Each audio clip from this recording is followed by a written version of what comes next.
다음은 기본적인 임금 지급 방식에 관해서 규정이 있고 또 처벌 규정이 있어서 이것도 가져와 봤는데요. 임금을 지급할 때는 근로자 본인에게 직접 지급해야 하고요. 그 다음에 통화로 지급해야 합니다. 상품권이나 물건으로 지급하면 안 되고 현금으로 지급해야 되고, 매월 1회 이상 정해진 지급일을 정해서 정기적으로 지급을 해야 하고, 전액 지급해야 합니다. 계약서상 지급하기로 한 월급 전액을 지급해야 돼요. 이렇게 네 가지 임금 지급의 원칙이 있는데, 여기서 가장 중요한 게 사실 다른 부분은 다 지켜지는 부분인데요. 전액 지급 원칙 관련해서 분쟁 사례가 많아요. 여기 밑에 적어놨는데요. 급여에서 대여금, 내가 근로자분한테 돈을 이만큼 빌려줬는데 이거를 그냥 월급에서 공제하고 주겠다 라고 해서 일방적으로 공제하고 월급을 지급해 주는 경우가 있는데, 사용자의 일방적인 임금 채권 상계는 금지되기 때문에 위반했을 경우에는 3년 이하 징역 또는 3천만 원 이하 벌금형이 규정이 되어 있습니다.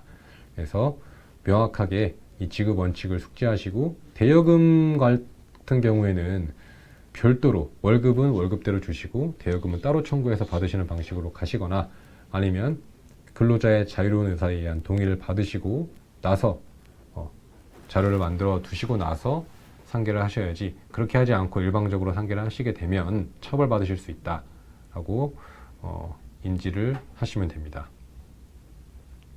다음은 임금 중에서 가장 질문이 많으신 주휴수당인데요. 주휴수당의 근거는 여기 근로기준법에 명확하게 규정이 되어 있어요. 사용자는 근로자에게 일주에 평균 한 번 이상, 1회 이상의 유급휴일을 보장해야 한다라고 명확하게 규정이 되어 있습니다. 이거는 5인 미만 사업장이든 이상 사업장이든 모든 사업장에 적용되는 규정이에요. 다만 발생 기준이 있습니다. 일주 소정 근로시간, 사용자와 근로자가 서로 일하기로 정한 시간이 애초에 15시간 이상이어야 되고요. 그리고 이 일주 소정 근로시간 15시간 이상인 근로자가 그 소정 근로일에 모두 출근해서 개근해야 되고요. 이것만 해서 끝나는 게 아니라 주휴일까지 근로계약 관계가 유지되어야 됩니다. 네. 밑에 대표적인 예시인데, 월요일부터 금요일까지 일하는 근로자는 보통 주휴일이 일요일로 정해놓은 경우가 많죠. 네. 일요일이 주일인데 월, 화, 수, 목, 금 출근하고 토요일 날짜로 퇴사를 한 거죠. 그러면 주휴일까지 계약관계가 유지된 게 아니기 때문에 그 주의 주휴수당은 월, 화, 수, 목, 금을 개근했다고 하더라도 발생하지 않는 게 원칙이에요. 그래서 주휴수당이 발생하려면 이 세 가지 요건을 모두 충족했는지 따지시고, 충족했다라고 하면 그 주에 하루치 일당을 주휴수당으로 더 주어야 한다라고 이해하시면 되겠습니다. 주휴수당을 계산하는 방법은 쉽게 하루 일당이라고 생각하시면 되는데요. 많이 헷갈려 하시는 부분이 하루에 8시간, 일주 40시간이라는 근로자 같은 경우에는 8시간분의 일당을 주휴수당으로 지급하면 간단한데, 근로시간이 다른 좀 짧은 단시간 근로자가 문제가 돼요. 예를 들어서 하루 10시간씩 3일, 일주에 30시간 일하는 근로자 같은 경우는 어떻게 주휴수당을 줘야 되냐, 똑같이 8시간을 줘야 하는가 라고 질문을 하시는데, 일반 40시간 일하는 통상 근로자에 비해서 비례적으로 계산을 하시면 돼요. 여기 보시면 40시간 분의 30시간 해서 비율적으로 계산을 하는 거예요. 그래서 일반 근로자보다는 액수가 조금 줄어든다, 이렇게 이해하시면 됩니다.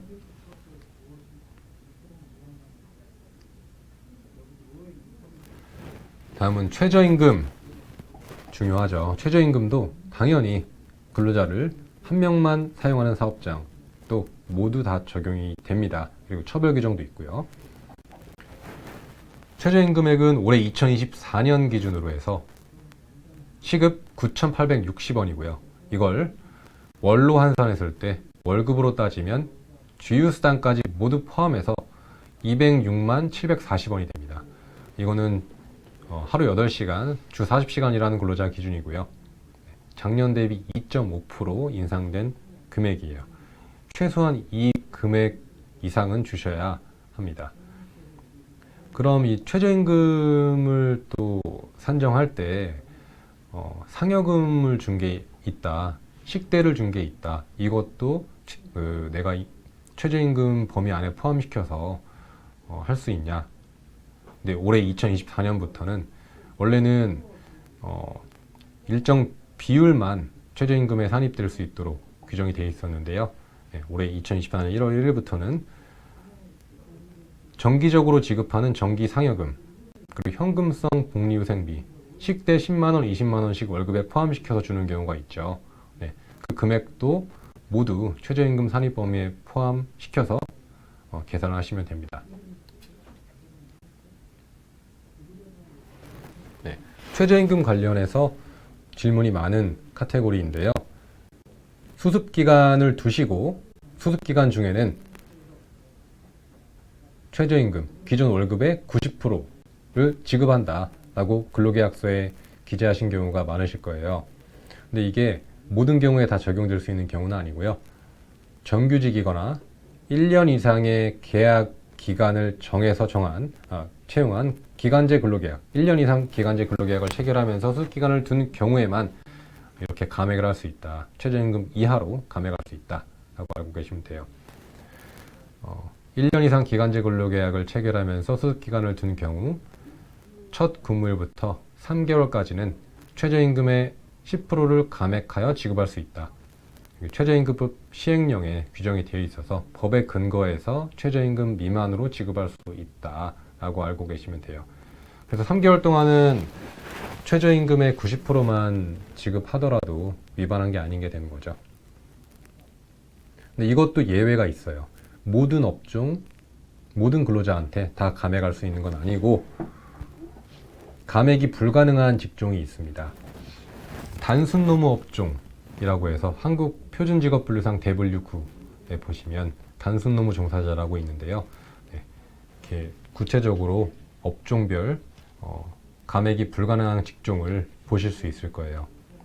왜 이렇게 규정을 해놨냐 하면 사실 단순 노무 업종 같은 경우에는 수습기간을 두고 직무를 익히는 기간을 둘 그런 필요성이 좀 낮다라는 입법적 취지에서 이렇게 규정을 해놓은 거예요. 대표적인 게 건설 관련 단순 종사자, 그리고 택배원, 청소원, 그다음에 그 음식점이나 판매점의 주방 보조원이나 판매 관련 단순 종사자분들, 이분들 같은 경우에는 최저임금 90%를 감액한다라는 규정을 둔다고 하더라도 감액하면 안 됩니다. 임금과 관련해서는 최저임금까지 설명을 드렸고요. 해고, 퇴직 관련해서 설명을 드릴게요. 근로관계가 끝나는 그런 모습에는 세 가지 형태로 구분해서 볼 수가 있어요. 퇴직하느냐, 아니면 당연히 그냥 근로관계가 자동으로 종료되느냐, 아니면 근로자의 의사에 반해서 해고를 하게 되느냐, 세 가지로 구분할 수가 있고요. 흔히 말하는 우리 권고사직이나 합의퇴직, 사직서 제출하고 사용자가 그걸 수락해서 근로관계가 종료되는 경우에는 합의퇴직이라고 하고요. 이거는 해고가 아니기 때문에 서로 합의해서 나가는 거기 때문에 해고와 관련된 규정을 지키지 않아도 됩니다. 권고사직이 해고냐, 해고가 권고사직이 아니냐 많이 혼동을 하시는데, 그래서 여기 개념을 정확하게 제가 설명을 드렸어요. 회사가 퇴직을 권유하고 그 퇴직 권유에 근로자가 응해서 언제까지 근무하고 나가겠습니다. 사직서를 제출을 했고요.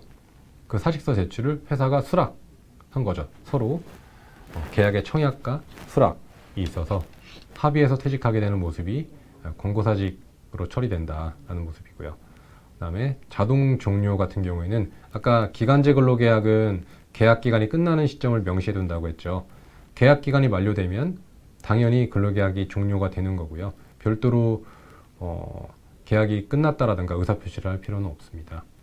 그리고 정년에 도달했다, 그 다음에 근로자가 사망하거나 회사가 파산해서 없어졌다, 당사자가 소멸했을 때 당연히 종료되는 거고요.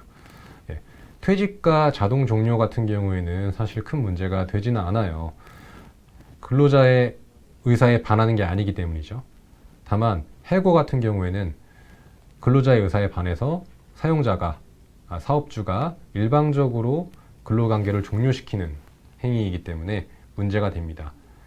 경영상 이유로 해고를 한다던가 징계 해고를 한다던가 이게 대표적인 예예요. 그래서 해고 같은 경우에는 사유, 절차 두 가지 측면에서 모두 정당성을 갖춰야 되고요.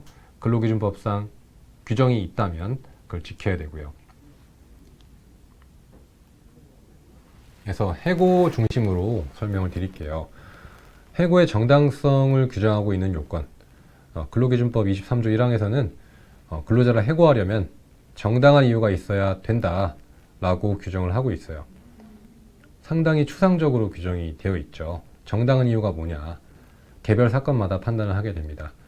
근로계약서나 취업규칙에 이러이러한 사유들을 해고 사유로 한다라고 규정을 해두는 경우가 많은데 계약서에 규정이 되어 있다고 해서 반드시 그 사유로 해고할 수 있다라는 것은 아니고요. 그 사유 자체가 근로자를 해고할 만한 사유여야 됩니다. 대법원이나 노동위원회에서는 이런 표현을 쓰고 있어요. 사회통념상 고용관계를 계속할 수 없을 정도로 근로자에게 책임 있는 사유가 있다고 평가할 수 있어야 한다. 그런 사유여야만 정당한 해고 사유가 된다라고 보고 있고요. 그건 개별 사건마다 이 근로자가 이런 행위를 해서 직장 질서를 침해할 위험성이 있는지, 그다음에 근로자의 근무 태도라든가 사업장의 근무 여건이라든가 그런 그 개별 사정들을 구체적으로 판단해서 정당한 이유가 있는지 판단을 하게 됩니다.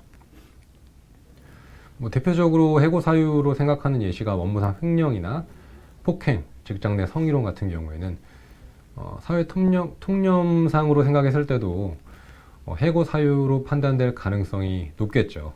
그렇죠?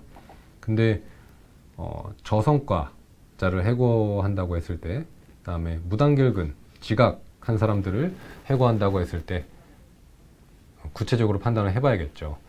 하루 결근한 사람을 바로 해고할 수 있느냐? 적절하지 않겠죠. 그래서 그런 부분 같은 경우에는 개별 사건마다 여러 사정들을 종합적으로 판단해서 이게 고용관계로 계속할 수 없을 정도의 책임 있는 사유인지를 판단을 해야 합니다. 물론 이런 정당한 이유를 요하는 규정 같은 경우에는 상시 5인 이상 사업장만 적용됩니다. 앞서 살펴본 것은 해고 사유와 관련된 측면이었고요.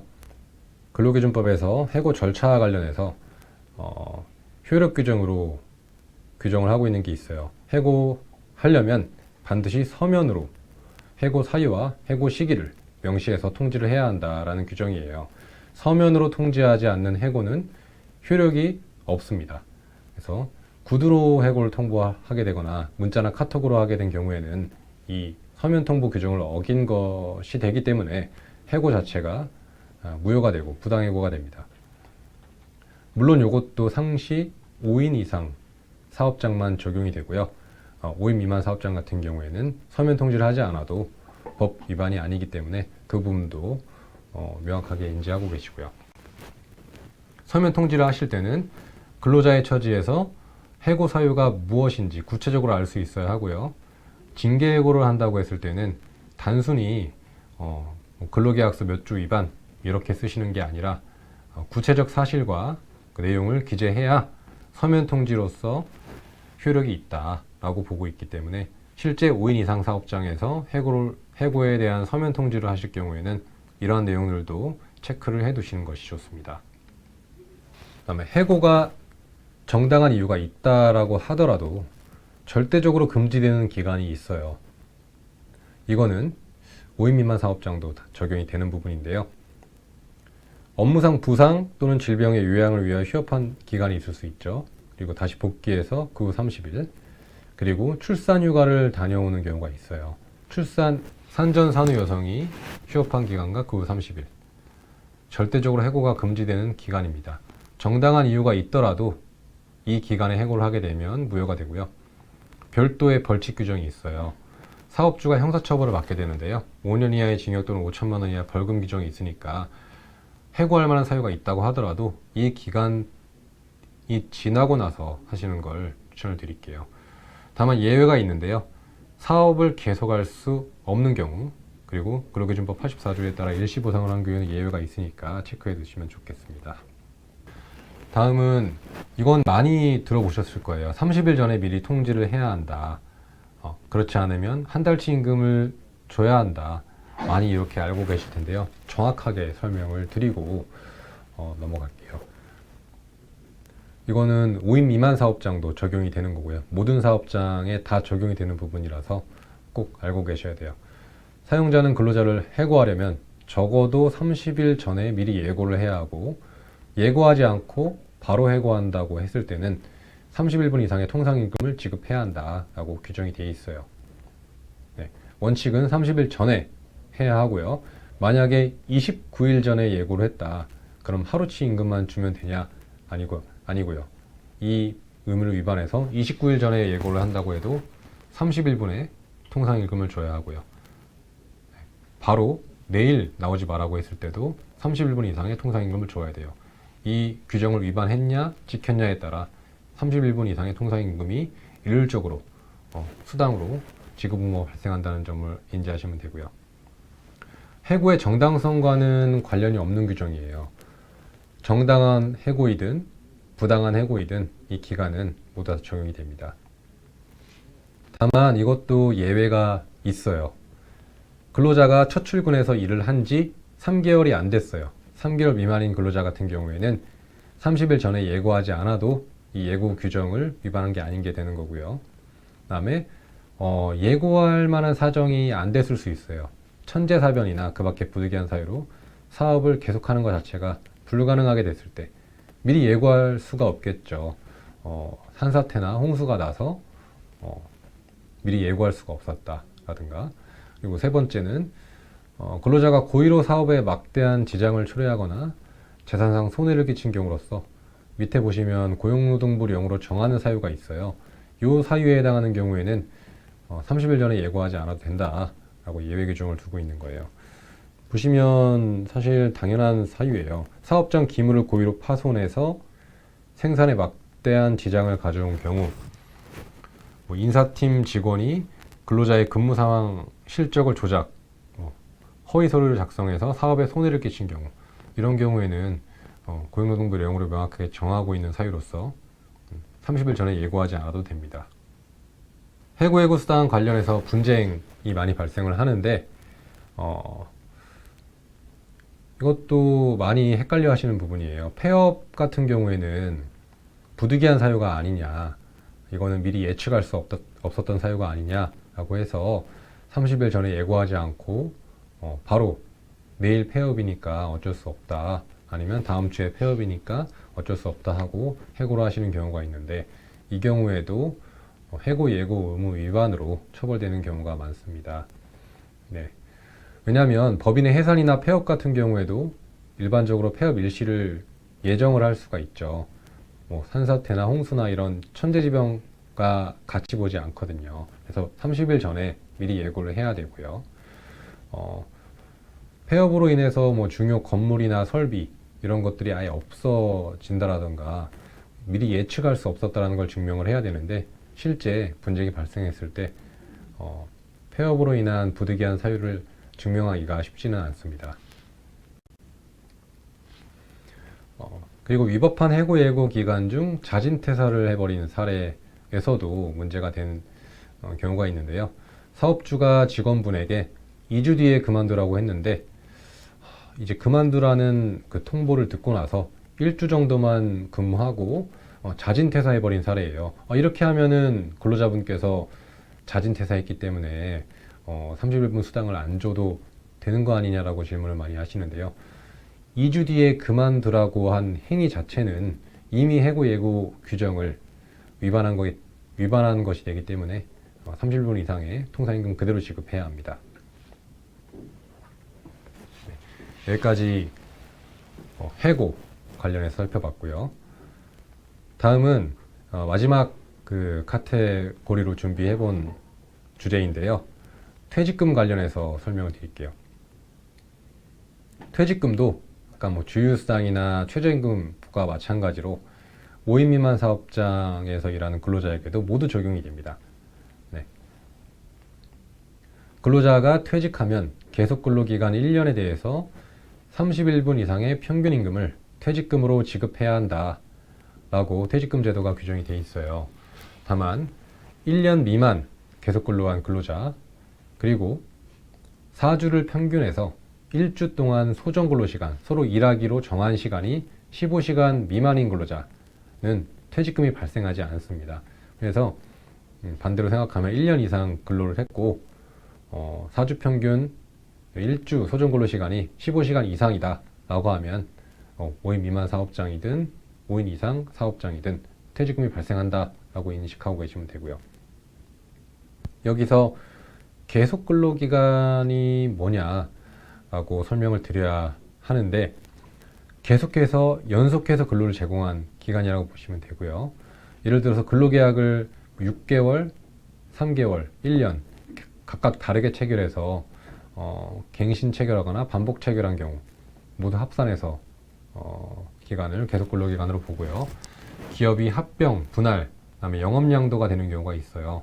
이 경우에도 퇴직금을 따로 정산하고 넘어가지 않고 근로관계가 포괄 승계된 경우에는 그 전체 기간을 합산해서 계속 근로한 걸로 봐야 됩니다. 이렇게 퇴직금 지급 요건에 해당했는데 퇴직금을 지급하지 않았을 때는 3년 이하 징역 또는 3천만 원 이하 벌금이 규정되어 있기 때문에 퇴직금은 명확하게 요건에 해당하면 지급해야 합니다. 퇴직금을 분할해서 지급하는 경우가 있어요. 대표적인 사례인데요. 사업주분께서 근로자의 편의를 좀 생각해서 월급에 퇴직금을 포함해서 2년 동안 지급을 했던 사례예요. 최근에도 많이 발생을 하고 있는 사례인데요. 보시면 사업주분께서는 근로자가 요청을 했다. 근로자 요청에 따라서 월급 원래 200만 원에 계약을 했는데 20만 원을 퇴직금 명목으로 더해서 총 220만 원을 2년 동안 지급을 하셨던 거죠.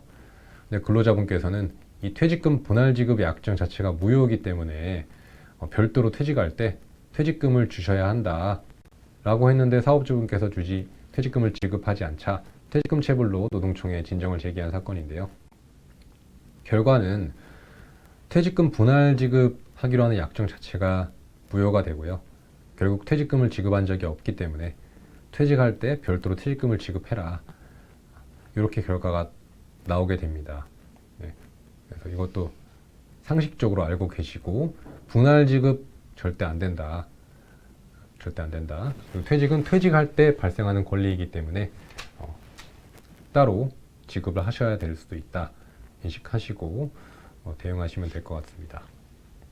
계속 근로기간을 산정하는 방법에 대해서 간략하게 정리를 했는데요.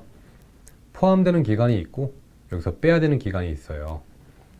수습기간을 뒀을 때 당연히 계속 일한 걸로 쳐서 포함시켜야겠죠.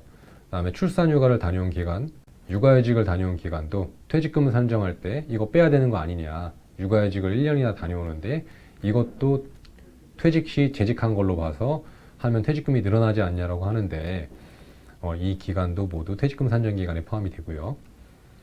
그리고 업무상 일하다가 다쳤을 때 업무상 부상 또는 질병으로 휴업한 기간 모두 포함이 됩니다. 그리고 사용자의 승인 하에 개인 사유로 휴직한 기간도 재직기간으로 계속 근로기간으로 포함이 됩니다.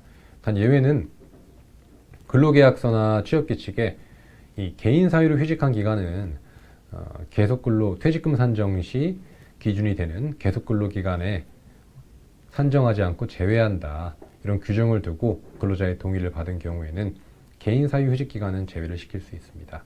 예외적인 경우고요. 그리고 계속 근로기간에서 제외되는 기간은 퇴직금을 미리 정산해서 중간 정산을 해주는 경우가 있어요. 이런 경우에는 당연히 그 중간 정산해준 기간은 제외를 해야겠죠. 그리고 1주 소정 근로 시간이 15시간 미만인 기간, 4주를 평균해서요. 일용직 근로자분이나 이런 근무 시간이 들쭉날쭉한 그 근로자분들 같은 경우에는 15시간 미만인 기간을 제외를 시킬 수 있고요. 그리고 정년 퇴직 후 재입사를 했을 경우 퇴직금을 정산을 받으셨겠죠. 당연히 이전 근로기간은 제외를 시킬 수가 있고요.